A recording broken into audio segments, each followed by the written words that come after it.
Burma coup resistance notes August 25, 2022. When the junta is losing battles on the ground, it responds with airstrikes by Russian-supplied attack jets and helicopter gunships.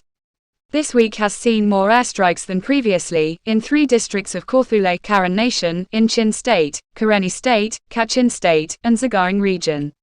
Airstrikes are fabulously expensive, costing tens of thousands of dollars for each sortie, but have little tactical impact on the ground, since the bombs fall inaccurately and resistance forces can scatter and hide from aircraft in the lush vegetation.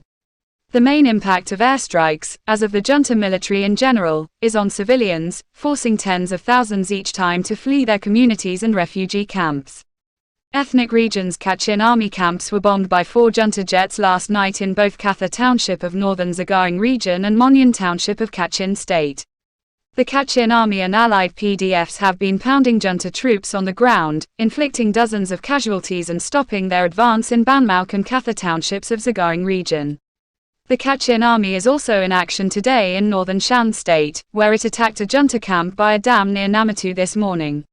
Results of the clash aren't available yet, as it is still ongoing. In Kawthoolei Duplaya District Mayawadi Township on Burmese maps, the junta assault on 3-story bend 2 days ago resulted in 3 of its troops killed and 5 wounded, and 1 Karen Cobra battalion soldier killed. Another Cobra wounded the previous day died of his injuries also. In Kawthoolei Bait Tavoy District Tananthari Region on Burmese maps, a PDF in Palor Township blew up and killed 2 junta troops guarding a bridge for a convoy coming down from Dawei. In Kawthoolei Tavu District Thandangi Township on Burmese maps, the Karen Army Brigade 2 has released 2 junta soldiers it arrested on August 19 near Bogali. The 2 were traveling by motorcycle, carrying a great quantity of ammunition but no guns, and 1 had landmine injuries to his hand and eyes that were causing a festering infection.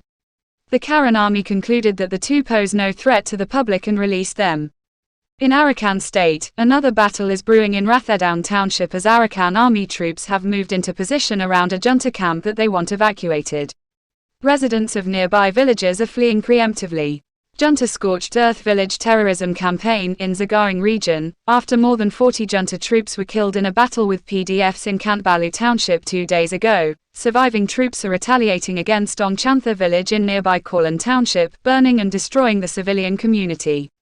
Residents of 3 nearby villages have also fled. Helicopter gunships have inflicted serious damage on Wailamu village. People's Defense Forces PDFs.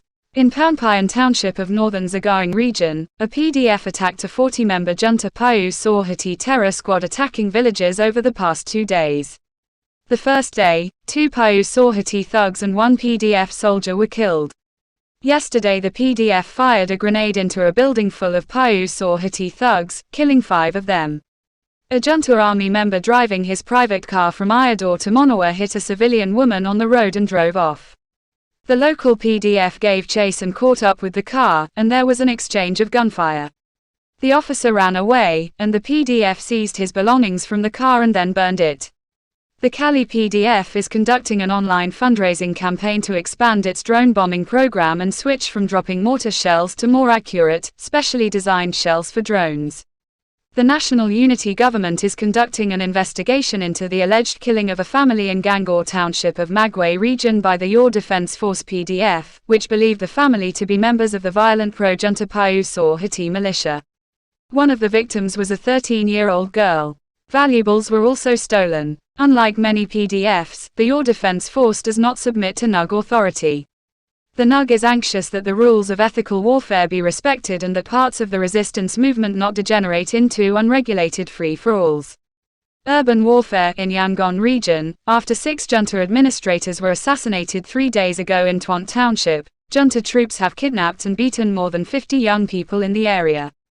A similar rampage is underway in North Dagon Township after regime operatives were fired on yesterday. A bomb exploded at a checkpoint in Hyangthaya Township last night, and another explosion happened in North Dagon Township.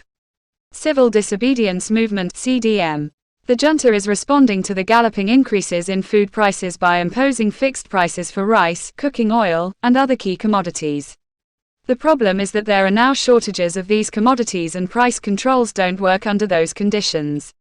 Food gets sold at the official price from official outlets, but then resold at sky-high black market prices that reflect both the shortages and the rampant inflation caused by economic mismanagement and the junta's massive printing of banknotes. Aside from the regime's violence, spreading hunger is another humanitarian consequence of the junta's illegal seizure of power. The regime has kidnapped a former British ambassador to Burma and her husband, an artist and Burma national. She is most recently the head of an NGO that encourages responsible business practices in Burma. They are being held hostage at the infamous insane prison.